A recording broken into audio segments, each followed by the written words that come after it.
Kuliah Sosiologi Hukum. Topik ke-18 dari 60 topik.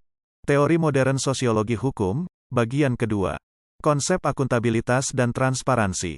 Menurut Taliziduhu Endraha, konsep akuntabilitas berawal dari konsep pertanggungjawaban. Konsep pertanggungjawaban sendiri dapat dijelaskan dari adanya wewenang. Wewenang di sini berarti kekuasaan yang sah. Menurut Weber ada 3 macam tipe ideal wewenang. Pertama wewenang tradisional, kedua wewenang karismatik, dan ketiga wewenang legal rasional. Yang ketiga inilah yang menjadi basis wewenang pemerintah. Dalam perkembangannya, muncul konsep baru tentang wewenang yang dikembangkan oleh Chester Bernard, yang bermuara pada prinsip bahwa penggunaan wewenang harus dapat dipertanggungjawabkan. Darwin membedakan konsep pertanggungjawaban menjadi 3.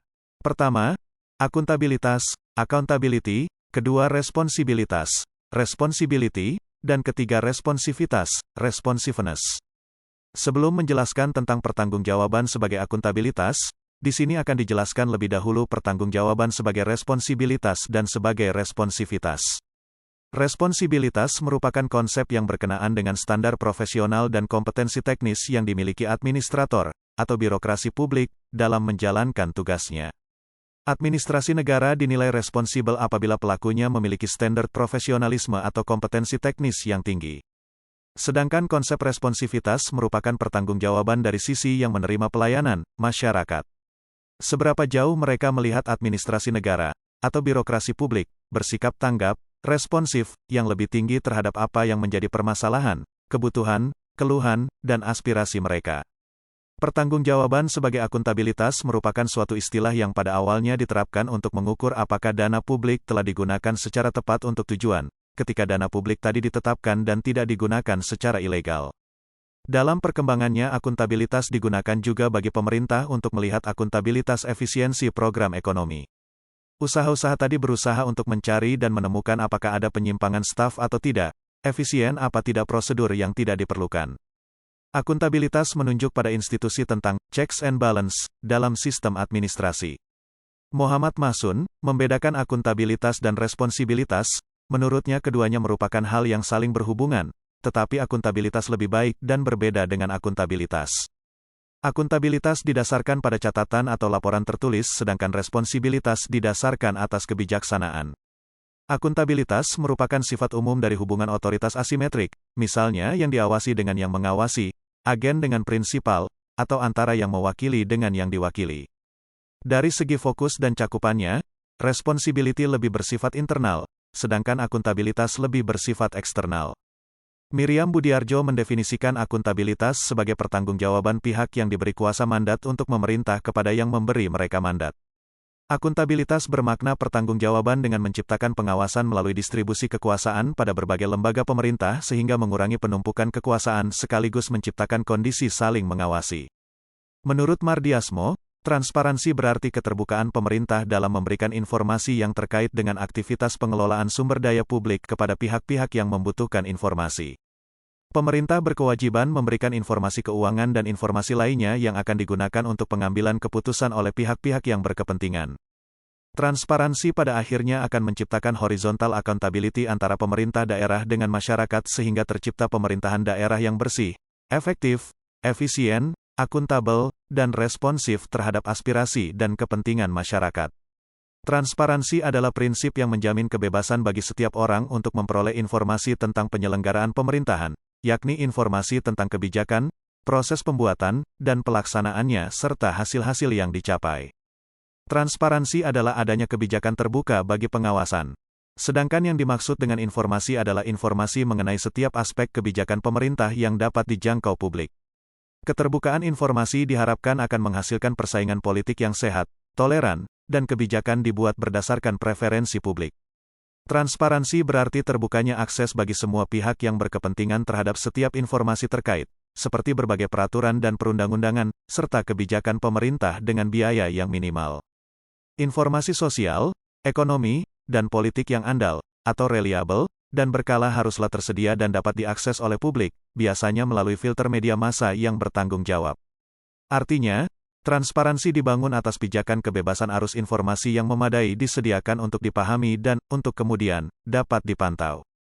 Transparansi jelas mengurangi tingkat ketidakpastian dalam proses pengambilan keputusan dan implementasi kebijakan publik. Sebab, penyebarluasan berbagai informasi yang selama ini aksesnya hanya dimiliki pemerintah, dapat memberikan kesempatan kepada berbagai komponen masyarakat untuk turut mengambil keputusan. Oleh karenanya, perlu dicatat bahwa informasi ini bukan sekedar tersedia, tapi juga relevan dan bisa dipahami publik. Transparansi juga dapat membantu untuk mempersempit peluang korupsi di kalangan para pejabat publik dengan, terlihatnya, segala proses pengambilan keputusan oleh masyarakat luas. Pertanggungjawaban pemerintah daerah yang dilaksanakan berdasarkan Undang-Undang Nomor 32 Tahun 2004 dan Peraturan Pemerintah Nomor 3 Tahun 2007 mengalami perubahan mekanisme dan substansi materi tentang pertanggungjawaban pemerintah daerah. Berdasarkan kedua peraturan tersebut, maka laporan keterangan pertanggungjawaban pemerintah daerah kepada DPRD tidak bersamaan dengan penyampaian rancangan peraturan daerah tentang pertanggungjawaban pelaksanaan APBD kepada DPRD, sebagaimana diatur dalam pasal 298 ayat 1 dan 2 Permendagri Nomor 13 Tahun 2004. Sebelum diuraikan lebih rinci tentang konsep pemerintahan yang baik, terlebih dahulu diuraikan tentang otonomi daerah yang merupakan suatu konsep pembangunan daerah di masa reformasi. Otonomi daerah adalah kewenangan daerah otonom untuk mengatur dan mengurus kepentingan masyarakat setempat menurut prakarsa sendiri berdasarkan aspirasi masyarakat, sesuai dengan peraturan perundang-undangan. Sedangkan otonomi daerah adalah kesatuan masyarakat hukum yang mempunyai batas daerah tertentu berwenang mengatur dan mengurus kepentingan masyarakat setempat menurut prakarsa sendiri berdasarkan aspirasi masyarakat dalam Negara Kesatuan Republik Indonesia. Pemerintah daerah dengan otonomi adalah proses peralihan dari sistem dekonsentrasi ke sistem desentralisasi. Otonomi adalah penyerahan urusan pemerintah pusat kepada pemerintah daerah yang bersifat operasional dalam rangka sistem birokrasi pemerintah. Tujuan otonomi adalah mencapai efisiensi dan efektivitas dalam pelayanan kepada masyarakat. Tujuan yang hendak dicapai dalam penyerahan urusan ini antara lain, 1. Menumbuh kembangkan daerah dari berbagai bidang, 2. Meningkatkan pelayanan kepada masyarakat, 3.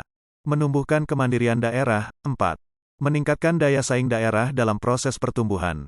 Sejalan dengan penyerahan urusan, apabila urusan tersebut akan menjadi beban daerah, maka akan dilaksanakan melalui asas medebiwin atau asas pembantuan.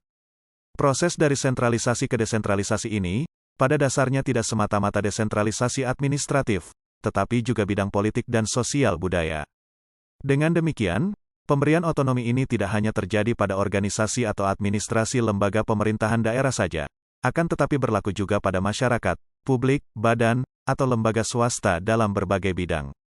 Salah satu unsur negara hukum yang demokratis adalah pemisahan kekuasaan dan pembagian kekuasaan. Undang-Undang Dasar 1945 mengatur kekuasaan dalam negara dengan mengacu pada pemisahan dan pembagian kekuasaan. Kekuasaan dipisah-pisahkan menjadi kekuasaan pemerintahan negara, kekuasaan membentuk undang-undang, kekuasaan kehakiman dan kekuasaan lain. Sebagaimana diketahui bahwa ada 3 prinsip pokok negara hukum, yaitu adanya Undang-Undang Dasar sebagai hukum dasar tertulis yang mengatur hubungan antara pemerintah dan rakyatnya, adanya pembagian kekuasaan yang dapat menjamin kemerdekaan kekuasaan kehakiman, dan adanya pemencaran kekuasaan negara dan pemerintahan. Setelah amandemen yang keempat, Pasal 18 Undang-Undang Dasar 1945 mengalami beberapa perubahan. Ketentuan Pasal 18A, Ayat 1. Undang-Undang Dasar 1945 menyebutkan bahwa hubungan wewenang antara pemerintah pusat dan pemerintah daerah provinsi, kabupaten, dan kota, atau antara provinsi dan kabupaten dan kota diatur dengan undang-undang dengan memperhatikan kekhususan dan keragaman daerah. Pasal 18A, Ayat 2. Undang-Undang Dasar 1945, hubungan keuangan, pelayanan umum, pemanfaatan sumber daya alam dan sumber daya lainnya antara pemerintah pusat dan pemerintah daerah, diatur dan dilaksanakan secara adil dan selaras berdasarkan undang-undang. Negara mengakui dan menghormati satuan-satuan pemerintah daerah yang bersifat khusus atau istimewa yang diatur dengan undang-undang. Negara mengakui dan menghormati kesatuan-kesatuan masyarakat hukum adat beserta hak-hak tradisionalnya sepanjang masih hidup dan sesuai dengan perkembangan masyarakat dan prinsip Negara Kesatuan Republik Indonesia yang diatur dalam undang-undang. Berdasarkan konsepsi yang demikian, maka pada dasarnya kewenangan pemerintahan baik politik maupun administrasi dimiliki pemerintah pusat. Negara mengakui dan menghormati satuan-satuan pemerintah daerah yang bersifat khusus atau istimewa yang diatur dengan undang-undang. Negara mengakui dan menghormati kesatuan-kesatuan masyarakat hukum adat beserta hak-hak tradisionalnya sepanjang masih hidup, dan sesuai dengan perkembangan masyarakat dan prinsip Negara Kesatuan Republik Indonesia, yang diatur dalam undang-undang. Berdasarkan konsepsi yang demikian, maka pada dasarnya kewenangan pemerintahan baik politik maupun administrasi dimiliki pemerintah pusat. Pemerintah daerah pada hakikatnya tidak mempunyai kewenangan pemerintahan. Pemerintah daerah baru mempunyai kewenangan pemerintahan setelah memperoleh penyerahan dari pemerintah pusat. Dengan adanya amandemen tersebut, maka daerah besar dan daerah kecil menjadi jelas. Daerah besar adalah provinsi, sedangkan daerah kecil adalah kabupaten, kota, dan desa atau dengan nama lain. Hal lain yang lebih jelas lagi adalah bahwa penyebutan secara eksplisit, bahwa dalam menyelenggarakan pemerintahan daerah baik provinsi, kabupaten, kota, berdasarkan asas otonomi dan pembantuan. Yang dimaksud di sini adalah asas desentralisasi dan medebiwin. Itulah materi topik ke-18 mata kuliah Sosiologi Hukum.